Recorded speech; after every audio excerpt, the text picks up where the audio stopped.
Good morning, epic story of tomorrow followers. It is 4:30.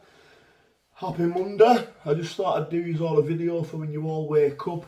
I just want to speak a little bit about some of the anxiety problems that I had back in 2016. Probably the worst. Well, I'd put them on par with the ones that I had probably the last 4 or 5 months, but these ones were that serious. It got to a stage where I wouldn't even get in a car or get on a train. What happened was when I used to get on a train to go to the gym. This was back in Carl when I used to go to Workington. When I used to go to the gym, I used to get on a train, and there'd be days when I'd actually get off the train because too many people were getting on.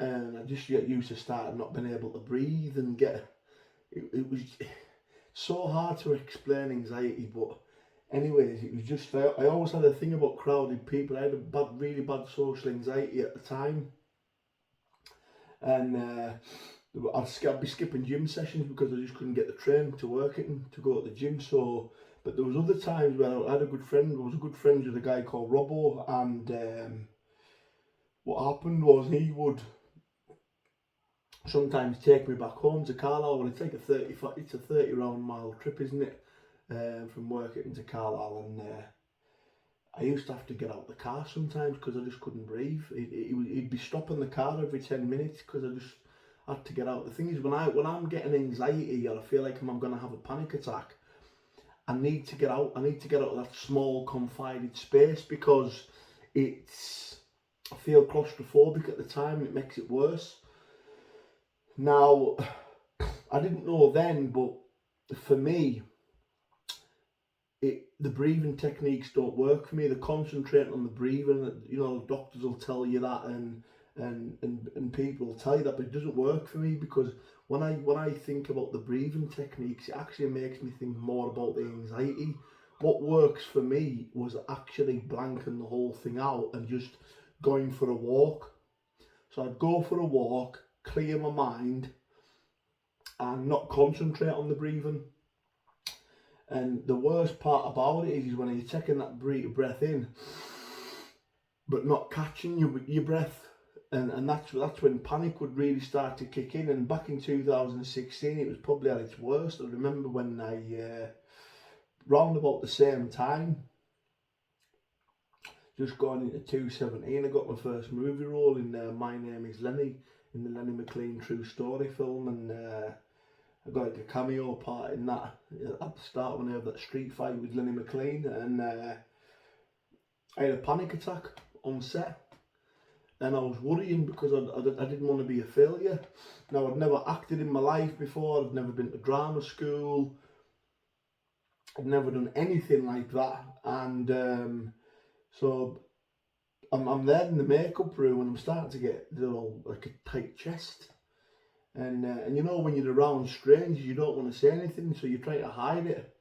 So just before they called me out to go on the set, I actually had a panic attack, and we delayed it for about 20 minutes, and I actually just told them the truth. I just said, listen, I just had a panic attack, and they're very understanding. They were nice people. Now, the thing is, when you go on movies and sets and stuff, they're all nice, lovely people and very understanding. And it's crazy because I got over anxiety for a long time until maybe November 2021. So back in 2016, early 2017, when I had it, what happened was, how I overcame anxiety back in 2017 was actually when I had the panic attack on the My Name is Lenny set.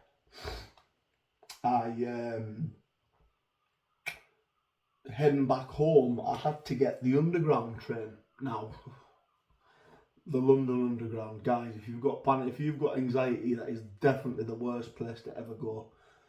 And I went on the underground, and I will never ever forget that experience. I was on a packed underground train, couldn't move, everybody's sitting around you, but the thing is with these underground runs, nobody looks at each other, everyone's got their head down. I had an anxiety attack for at least 40 minutes. 40 minutes I got through that attack. I just had my head down, just breathing, closing my eyes, not thinking, and it was the worst journey I've ever had in my life. And do you want to know something? After that trip, my anxiety completely went. That was no bull.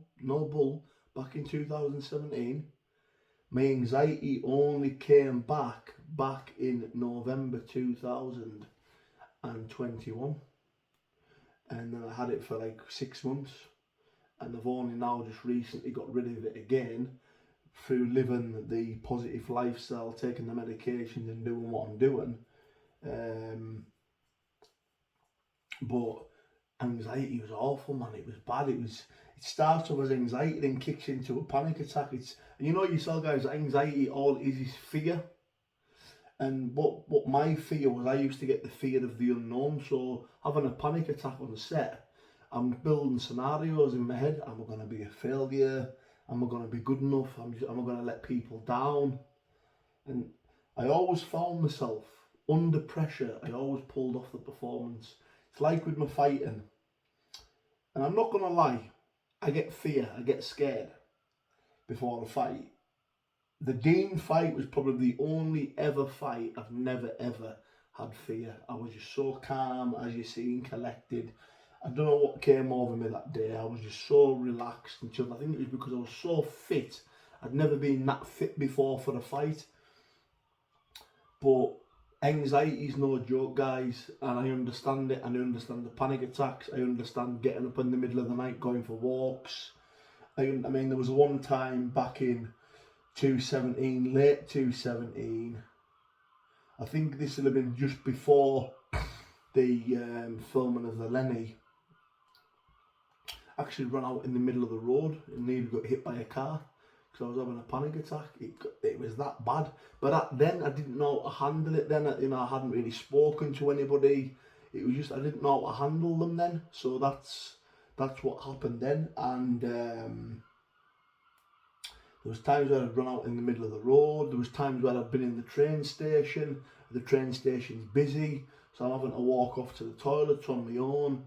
Put myself in the cubicle. Putting yourself in the cubicle makes it 10 times worse because you're then closed in the claustrophobic environment. Worst thing anyone can ever do when you're having a panic attack or anxiety is talk to you. And that's one thing I do not, and like people probably think I'm ignorant, but I just walk away. You can't speak to anybody. But like now, every now and then I'll feel a little bit come on sometimes, but it doesn't really kick into a big anxiety attack because I'm kind of got it under control. My medication's got it under control, and I'm actually in a good place mentally. So I just thought I'd explain that this morning, guys. I just thought I would let you know, but because there's probably a lot of people that suffer that, and some of the experience that I spoke about there is a lot of people have probably had them experiences of running out in front of cars and going for walks at 3 o'clock in the morning. I mean, the last 6 months, just from November until probably about 8-9 weeks ago, I always had a drink to get rid of my anxiety, but as you know, it's like pouring gasoline on the anxiety. It makes it worse. Don't get us wrong, the drink got rid of it, but for me the drink's the devil, and I'm teetotal. That's me. I won't drink for life. I'll never drink. If I ever went on a date or ever went to a party or a Christmas party, I would never drink. I would just drink water. I would never ever drink anymore. I know the drink is not good for me. It's not good for my mind. It turns me into an absolute lunatic. I'd end up tipping tables and pubs upside down. Someone looks at me in a funny way. I get paranoid, and one thing I always do when I go out, and that's another thing I always explain, I always have my back to a wall. I'll never ever have my back to anybody. Now that's fear of someone coming behind me and attacking me. So what I'll do is, if I'm like sitting in a pub or a club, I'll sit with my back to the wall so I can see what's coming in. So every time I'm in a pub or a club, I always suss the place out, you know what I mean? I know it sounds daft, but I'm just one of these people, and especially when you carry your reputation as a tough fella, there's always some young lad that wants a pop, or someone will try and maybe catch you on the sly. I'll always sit with my back to the wall so I know exactly what's coming to me. So listen guys, thank you very much. I just want to say thank you to the people that are donating by the thanks. There's a little thanks button that you can donate by, like £2, £5. It's right next to the download button on the video. You can also join the channel by becoming a loyal member. You get a badge, you become a priority in the comments. How far can I take this channel? I don't know. I'm hopefully wanting to go down the route of interviewing doctors, nurses, people with mental health, normal people with mental health. Obviously I'll have group member chats about mental health with my members that have joined now. I mean, listen, I'm not a doctor. I'm only speaking from experience and the things that I've been through. There's things that I've never ever spoke about ever publicly. I'm not ready to yet, but you know, in time, when I've seen my psychologist and I've went through things, then hopefully we can make a move on stuff like that. But listen guys, love you all, God bless, thanks for becoming members guys, thank you for the support, thank you for the nice comments, and God bless and have a good day.